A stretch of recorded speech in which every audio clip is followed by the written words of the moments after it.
My girlfriend mocked, "Going back to school at your age? How embarrassing." When I started my master's program, I said, "You're right." Then I graduated summa cum laude, got promoted to her dream position at her company, and became her new boss.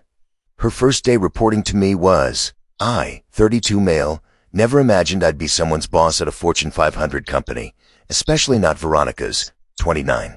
But here we are. 3 years ago, I was working as a mid-level data analyst at TechVault Industries, making decent money but feeling stuck. Veronica worked in strategic planning at the same company, different department, 3 floors up. We met at a company mixer, hit it off over overpriced cocktails and complaints about corporate bureaucracy. She was ambitious, I'll give her that. Always talking about her 5-year plan, her trajectory to senior management, how she was going to be VP by 35. I admired it at first. The confidence, the drive. I was just happy doing my spreadsheets and going home. About a year into dating, I mentioned wanting to go back for my master's in business analytics. The program at State University had evening classes, and the company would reimburse 80% of tuition. Seemed like a no-brainer. Her reaction? She literally laughed. "Danny, you're 30? 30? You really want to be the old guy in class with a bunch of 22-year-olds? It's a professional program. Most students are working adults." She scrolled through her phone while talking. "Just seems kind of desperate, you know? Like you missed your chance and now you're trying to recapture your youth or whatever. Or I'm trying to advance my career. Babe, let's be real. You've been in the same role for 4 years. Maybe this is just where you're meant to be. Not everyone can be leadership material, and that's okay." The condescension dripped like honey. But what really got me was when she shared this at dinner with her friends 2 weeks later. "Danny's having his little midlife crisis early," she announced to the table. "Wants to go back to school. Can you imagine? He'll be there with his little backpack and homework while I'm getting promoted to senior manager." Her friend Brittany giggled. "That's actually kind of cute though, like a dad trying to be cool." "Right?" Veronica laughed. "I told him to just focus on supporting my career instead. When I make VP, he won't need a master's anyway." I sat there, eating my overpriced salmon, and made a decision. "You know what? You're absolutely right." She patted my hand. "See, you just needed perspective." I enrolled the next day. Update 1. The first semester was rough, not gonna lie. Working full-time and taking 3 courses meant I was exhausted constantly. Veronica made sure to remind me. "You look tired, babe. Maybe you should drop a class?" "I'm good. It's just, I'm worried about you and us. You're never available anymore. Last night you missed Brittany's engagement party to study." "I had a final project due." She sighed dramatically. "This is what I was afraid of. You're letting this little experiment affect our relationship." Little experiment. That's what she called it. Meanwhile, she was thriving. Got that senior manager promotion she wanted, started managing a team of 8. Every dinner became a TED Talk about her leadership philosophy and how she was transforming the department culture. One night, she found me studying at 2 a.m. "This is pathetic, Danny. You're killing yourself for what? A piece of paper?" "It's more than that." "Is it though? You know Tom from my team? He's 26, no masters, and just got promoted to senior analyst. Meanwhile, you're here memorizing formulas like it's high school." She wasn't wrong about Tom. Kid was smart. But what Veronica didn't know was that my statistics professor, Dr. Hoffman, was a consultant for our company. He'd noticed my work, started mentoring me, started introducing me to people. "Keep at it, Danny," he told me after class one night. "Your applied project on predictive modeling, I showed it to some friends in industry. They're impressed." But I didn't tell Veronica any of this. Just kept my head down, kept studying, kept taking her condescension with a smile. The worst part was when she'd introduce me at company events. "This is Danny, my boyfriend. He's going through a bit of a phase, decided to go back to school. We're being supportive, aren't we?" The pity looks from her colleagues were awesome. Really great for the self-esteem. Update 2. Year 2 of the program. Something interesting happened. Our company announced a new position. Director of Business Intelligence. It was basically Veronica's dream job. Reported directly to the C-suite, managed a cross-functional team, base salary of $165K. She was vibrating with excitement. Spent weeks on her application, practiced her presentation every night. This is it, babe. This is my moment. Once I get this, I'll be the youngest director in company history. That's great, Thee. You could be a little more enthusiastic. This affects you too. Director's girlfriend sounds way better than whatever you are now. Whatever I was now. Cool. What she didn't know was that Professor Hoffman had recommended me for something else, a part-time consulting internship with Aperture Consulting, the firm our company hired for major strategic initiatives. It was supposed to be for PhD candidates, but he pulled strings. I didn't tell her. When I had to leave for consulting meetings, I said I had study groups when I was building comprehensive analytics frameworks for Fortune 100 clients. She thought I was doing homework. The managing partner at Aperture, Diane, became another mentor. You have a gift for translating complex data into executive-level insights, she told me. Ever consider consulting full-time? Maybe after graduation. Well, we have relationships with TechVolt. Lot of movement between our firms. Keep that in mind. Meanwhile, Veronica's interview for director was approaching. She practiced on me constantly, even though she made it clear she didn't think I could really help. Just pretend to be an executive and ask me hard questions. What's your approach to integrated data governance across disparate systems? She blinked. That's what? Just ask normal questions, Danny, like about leadership and synergy and stuff. The interview was on a Thursday. She came home devastated. They asked all this technical stuff about Python and R and predictive modeling. Since when do directors need to know that? Technology's changing. Leaders need to understand the tools. Whatever. I'll get the next one. She didn't get the job. Some external candidate did. She spent the next week calling it politics and boys club BS. Update 3: I graduated in December. Summa cum laude, 4.0 GPA. Veronica didn't come to the ceremony. Babe, it's just a master's graduation. It's not like it's your PhD or something actually impressive. Plus, I have that strategy retreat. The strategy retreat was at a local hotel. But, okay, what she missed was the Dean's Award for Excellence. What she missed was the 3 job offers I received that day from executives who attended. What she missed was Diane from Aperture pulling me aside. So interesting news. We're being acquired by TechVolt. They want to bring our expertise in-house, and they want me to build the new business intelligence division. My heart stopped. The director position that was posted? That's being restructured. They want something bigger. A VP of Business Intelligence overseeing 3 directors. Danny, she smiled. They want me to recommend someone who understands both companies, has the technical skills and the strategic vision. Diane, I'm just finishing my master's. With a perfect GPA, plus 18 months of consulting experience with us. Plus 4 years at TechVolt with stellar reviews, plus recommendations from every professor and client you've worked with. I couldn't breathe. VP? But I'm young? So what? You're brilliant. And more importantly, you're ready. The interview process took 2 weeks.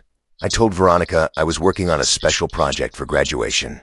She barely looked up from her laptop. That's nice, babe. Hey, when you're done with your little project, can you pick up my dry cleaning? I got the call on a Tuesday. VP of Business Intelligence. Base salary of $240K plus bonuses. Stock options. Company car. Reporting directly to the Chief Technology Officer. And here's the kicker. The restructuring meant absorbing part of strategic planning into my division, including Veronica's team. Update 4: I accepted the position but negotiated a start date after the holidays. Told Veronica I was taking a break after graduation, maybe considering my options. Finally, she said, you've been so boring with all that studying, we can actually have a life again. HR kept everything confidential at my request. The announcement would come the first Monday back. That weekend, Veronica was buzzing about work. Big announcement Monday. Rumor is they finally hired the VP of Business Intelligence. Hope they're not another outside hire who doesn't understand our culture. I'm sure they'll be fine. You don't get it, babe. This person will be my boss's boss. They could make or break my career. I need to make a good impression immediately. Sunday night, she spent 3 hours picking out her outfit. Professional, but approachable. Confident, but not threatening. God, I hate having to manage up like this. Just be yourself, she snorted. That's what people who don't have careers say, Danny. Monday morning, I left early. Told her I had a dentist appointment. I arrived at the office at 7 a.m. My new assistant, Jerome, had already set up my office on the executive floor. The CTO, Marcus, stopped by. Ready for this? Ready as I'll ever be. The announcement goes out at 8:30. Department meeting at 9. Legal wants to make sure you know your relationship with Ms. Chen needs to be disclosed to HR immediately. Already done. Filed the paperwork Friday. The email went out at 8:30 sharp. I watched from my office window as people throughout the building checked their phones and computers. At 8:33, my phone exploded. Veronica calling. I declined. She called again and again. Text, what the actual F? Is this a joke? Text, Danny, answer your phone. Text, there's another Danny Williams, right? At 8:55, I walked into the conference room. 43 people from the combined departments. Veronica was in the third row, face completely white. Good morning, everyone. I'm Danny Williams, your new VP of Business Intelligence. You could have heard a pin drop. I know some of you, and I look forward to meeting the rest. We have an exciting opportunity to transform how this company uses data to drive strategic decisions. I went through my presentation, 20 minutes on vision, strategy, immediate changes, professional, focused. Not once did I look directly at Veronica, though I could feel her staring. Questions. Tom, the 26-year-old she'd compared me to, raised his hand. Will our reporting structure change? Yes, org charts will be distributed this afternoon. However, Aitan confirmed that strategic planning will now have a dotted line reporting relationship to BI. Someone else. What about our current projects? Everything continues as normal for now. We'll be doing one-on-ones this week to assess and potentially reallocate resources. The meeting ended. People filed out, many stopping to introduce themselves. Veronica stayed seated until the room was empty except for us. What the hell, Danny? We should discuss this in my office. Your office? Veronica, we're at work. Please maintain professionalism. Her face went from white to red. Professionalism? You've been lying to me. I've been studying, getting my degree, advancing my career, exactly what I said I was doing. You said you were taking basic classes. No, you assumed that. You never once asked about my coursework, my grades, my projects. You were too busy calling it embarrassing and pathetic. She stood up, shaking. So what? This was all some sick revenge plot? No, this was me investing in myself while you mocked me for it. The fact that I'm now your boss's boss is just ironic. We're done. You know that, right? We're so done. I figured HR has the disclosure paperwork. We'll need to maintain professional boundaries regardless. She stormed toward the door, then turned. You planned this. You deliberately humiliated me. Veronica, you humiliated yourself every time you called my education embarrassing. Every time you introduced me as going through a phase. Every time you told people I wasn't leadership material. I was trying to be realistic. No, you were being condescending. And now you report to someone you thought wasn't good enough. That must be, what's the word you used? Embarrassing? Update 5. The breakup was immediate and messy. She moved out that night, showed up with her brother and Brittany to get her stuff. Made a big production of it. 3 years, Danny. 3 years I wasted on you. Okay, you're a manipulative sociopath. Okay. Everyone at work thinks you're a snake. That's interesting, considering the dozen congratulations messages I got today. Brittany chimed in, you should be ashamed. Dating your subordinate is like harassment or something. We were dating before I became her boss's boss. Also, she's not my direct report. Also, everything is documented with HR. Also, please get your facts straight before making legal accusations. The brother tried to get in my face. You think you're hot stuff now? I think I'm someone who worked hard for 2 years while your sister belittled me. Now please take her things and leave. At work, it was interesting.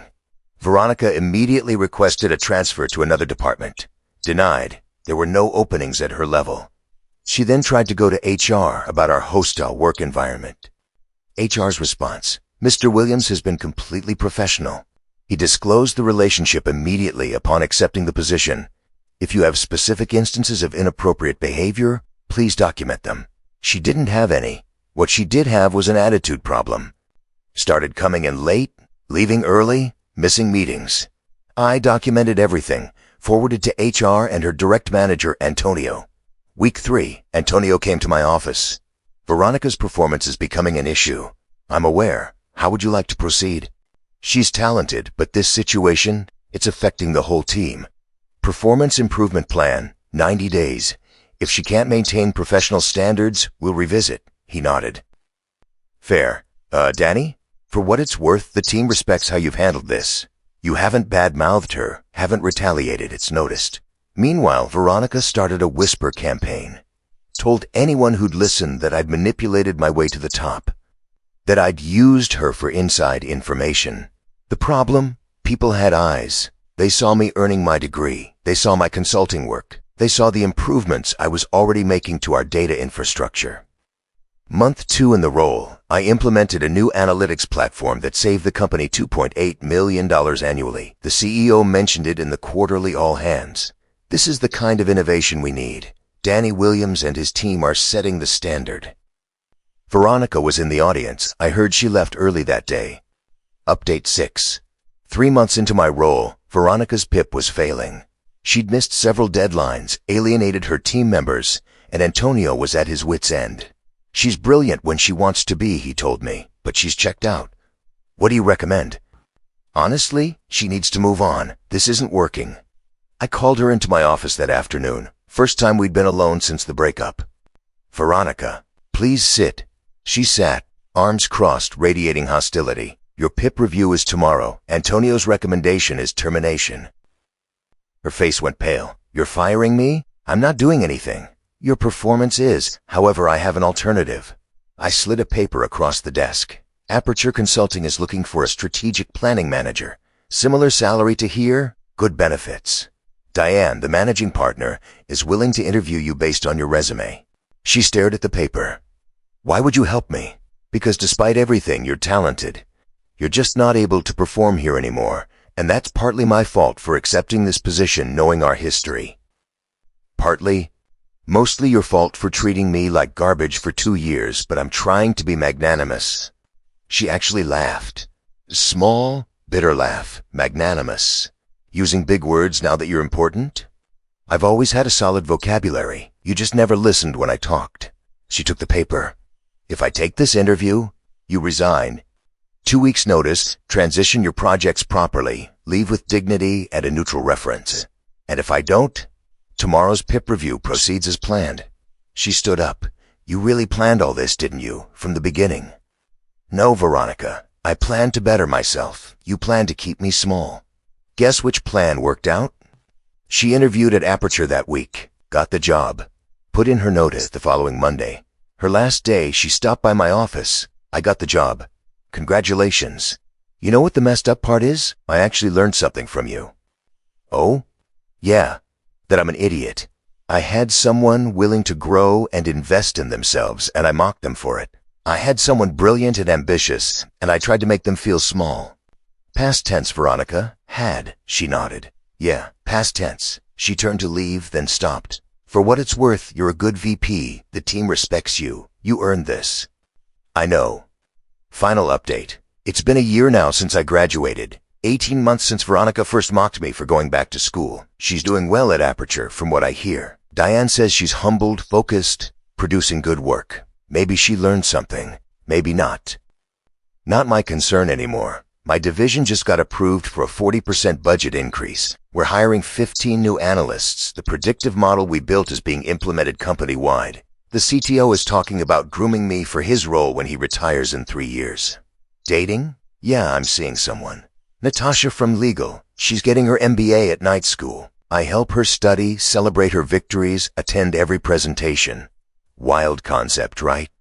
Supporting your partner's growth? Veronica was right about one thing.